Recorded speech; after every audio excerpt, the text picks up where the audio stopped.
Tatlong high-value target ang arestado sa ginasang buy-bust operation ng mga operatiba ng Cavite PNP na nagresulta sa pagkakasamsam ng mahigit 600,000 pesos halaga ng hininalang shabu sa lungsod ng Dasmariñas. Magbabalita dyan si Patrolwoman Jessie Chris of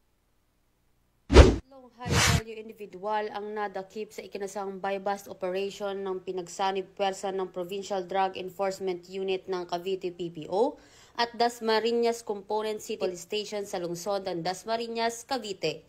Kinilala ni Police Lieutenant Colonel Chester Noel Borlongan, Chief ng Provincial Intelligence Unit, ang mga suspect sa mga alias na Boss, Maria at Hart, pawang mga residente ng Cavite.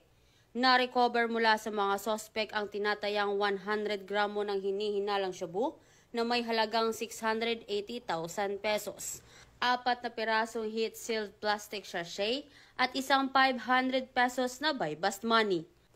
Ayon sa pulisya, ang operasyon ay isinagawa sa ilalim ng alternative recording device at may koordinasyon sa PDEA.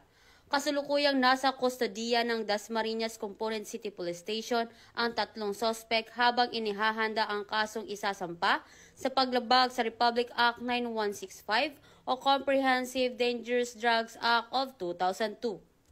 Patuloy namang pinaigting ng kapulisan ng Cavite PPO ang kanilang kampanya laban sa ilegal na droga sa buong lalawigan, bilang bahagi ng kanilang layuning mapanatili ang kapayapaan at kaayusan sa ating komunidad. Mula dito sa Calabarzon, ako ang inyong Police News Network Correspondent, Patrolwoman Jessie Chris S. Obrero, alagad ng batas, tagataguyod ng Balitang Pulis.